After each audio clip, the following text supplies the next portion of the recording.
Good morning kadayo, welcome sa ating channel at welcome sa ating vlog ngayon.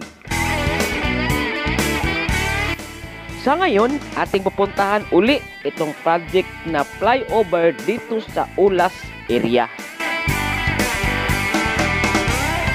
Ating tingnan uli ang mga improvement simula na tayo'y nag-vlog doon.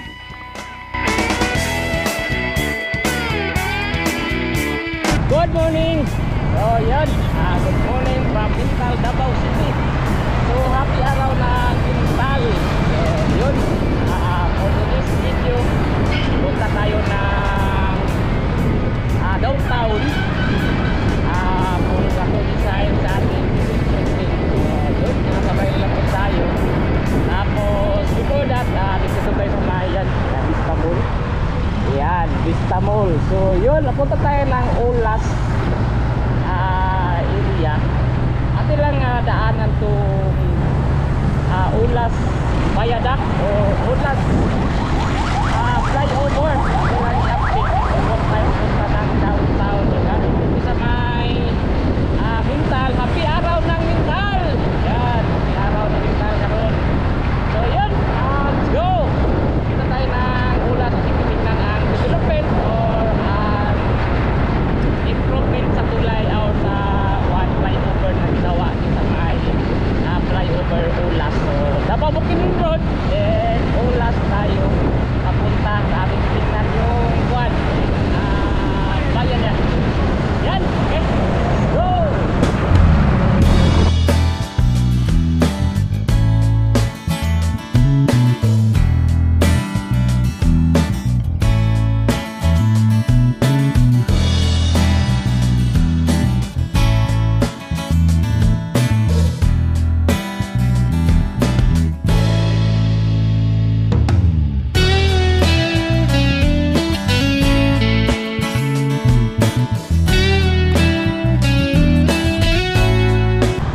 Dito na tayo sa may yan Ulas, Davison Road. So padito lang tayo, dito tayo para makita natin uli yung improvement sa flyover Ulas. So matagal-tagal natin hindi naka-vlog dito. So daanan natin to patungo padung sa may kanto Corel or Corel So nandito tayo. Yan.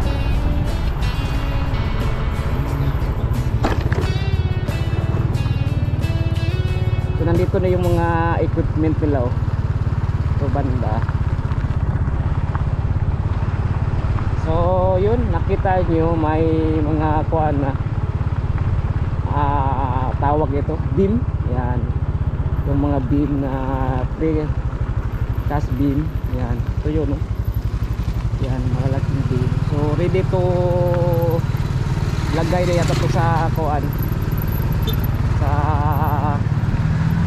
may abutment ay tawag dyan. Yan, so yung mga beam yan, ito yung mga beam or beam ba tatawag nito. So gumin sa baba, hindi ko naka-kuan. Yan, ito yun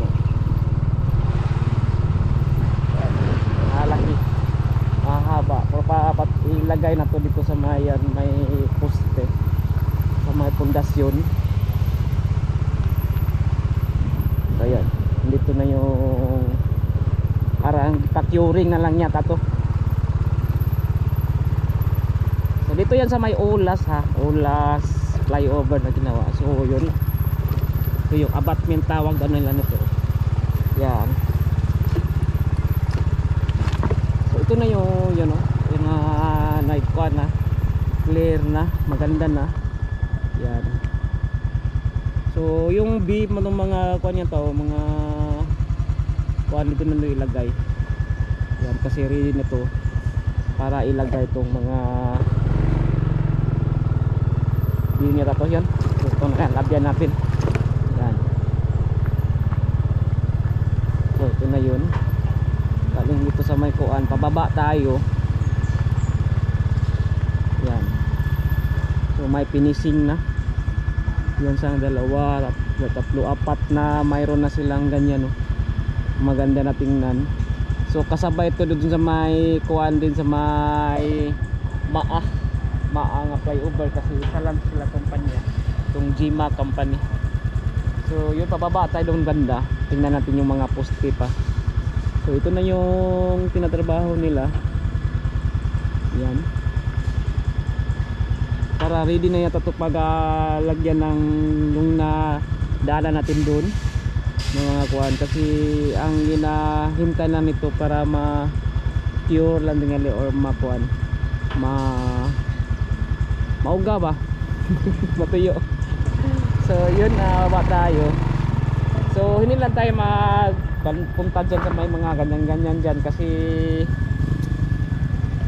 may nakuha ako na isa doon sa may sports complex bitaw, na punta ko dun sa may itaas talaga ng sports complex. May nag-comment sa akin, trabahan siya pala yun, malapit na sila na tanggal sa trabaho, kasi punta ko dun. Kaya pag mag-update tayo ng ganitong mga project, hindi na tayo magpunta talaga sa kanilang area.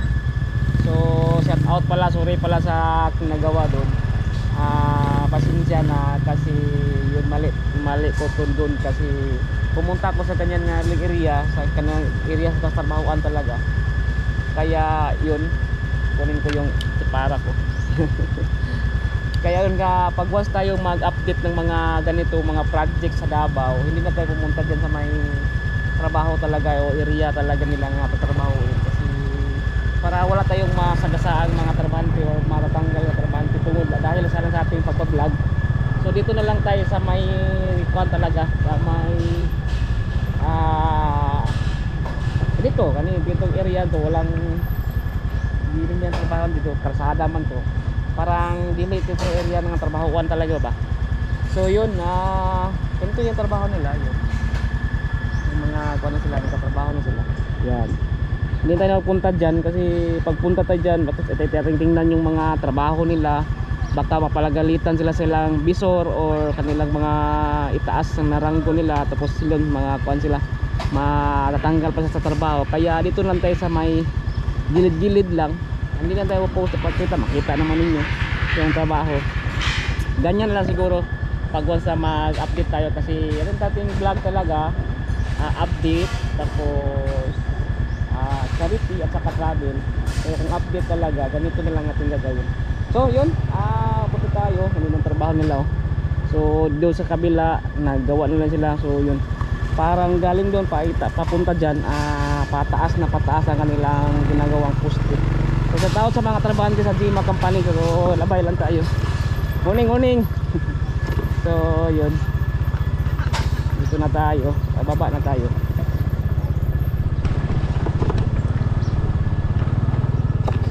Morning. So yun, ito na yung ka-improvement dito sa kanilang trabaho. So dito sa bandang itaas na ibaba na. Yan. So nilagay na rin sila para ready for ganyan nila, oh. Yan. So at dito yung isa pinakamataas, mahaba kasi itong flyover na to, kaya matagal na tinatrabaho. So may isa pa ditong ginagawa nila, yan, tingnan natin. So ayan, nakapahinto tayo kasi tingnan natin yung trabaho nila. So dito pwede naman tayo ngayon dito kasi kasada naman to. So ito yung malalim ang ginawa nila, oh. Ang lalim, yan, sobrang lalim. Ito yung pinakahaba, pataas yata na posting ang gagawin nila. Minsan na nito sa gitna na to, eh. So yun, bandi tayo dito tayo dadaan, sabi ni sir. So yan, dito tayo dadaan, gilid. Ayan, papunta na tayo ng kanto ulas. So dito yung parang gising-gising na sa kanya, inuun nila, pinahuli nila sa paggawa nito.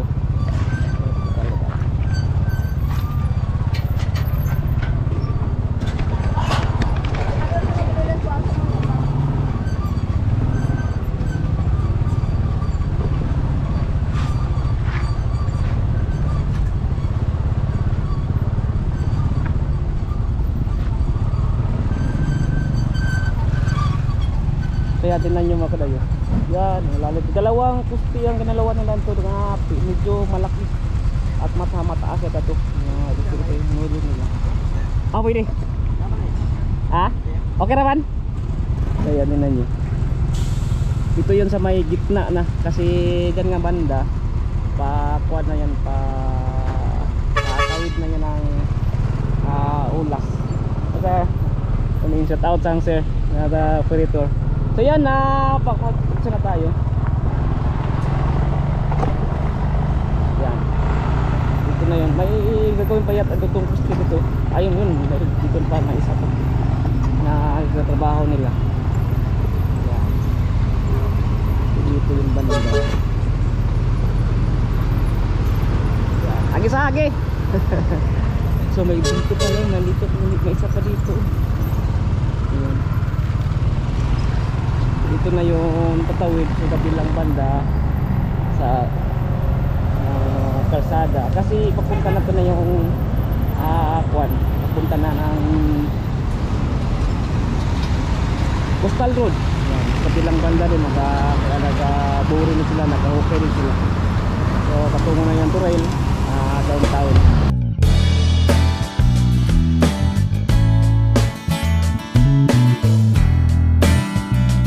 Ulas Flyover, isa ito sa mga major project na ginawa dito sa Davao.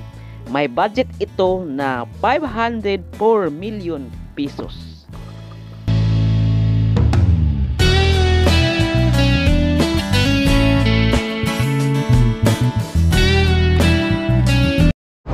So yan mga kalayo, ang ating update sa ating dito sa may Ulas Viaduct or Ulas Flyover. So galing ng Bukidnon Road patawid dito sa may Davao, Cotabato Road papuntang Coastal Road area. So yun, ito yung trabaho nila. So update lang tayo ng konti.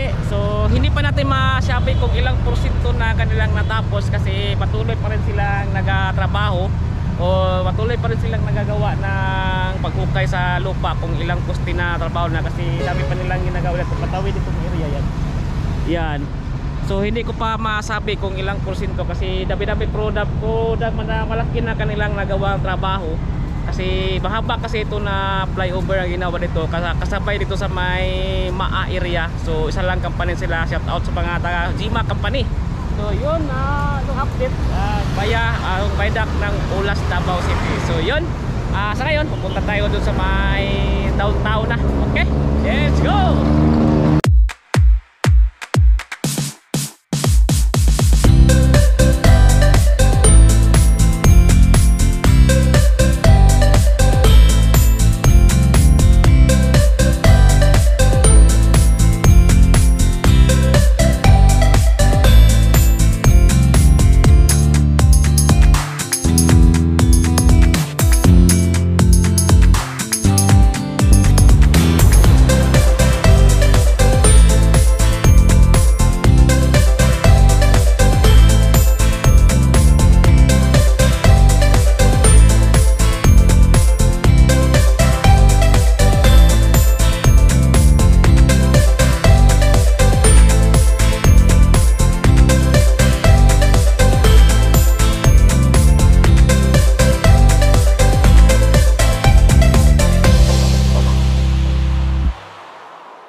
So ayan, yeah.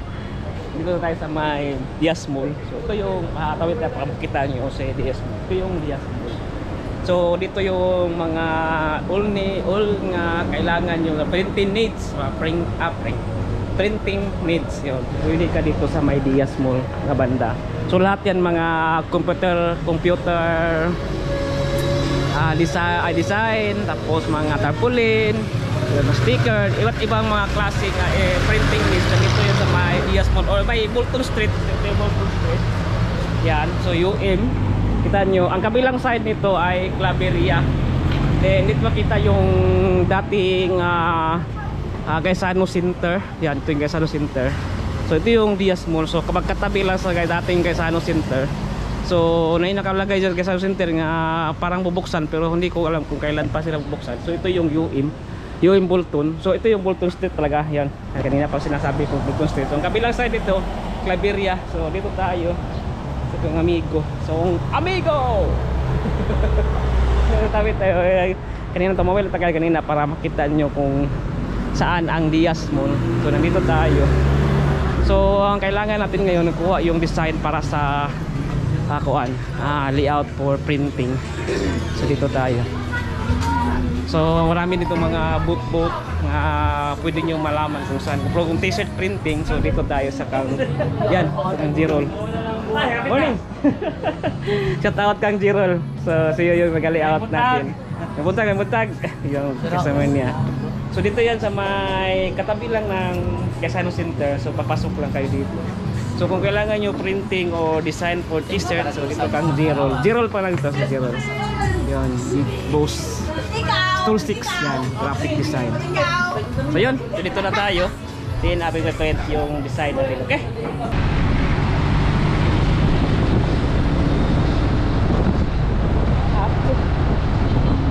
So yan, nandito na tayo sa Chinatown ng Davao City.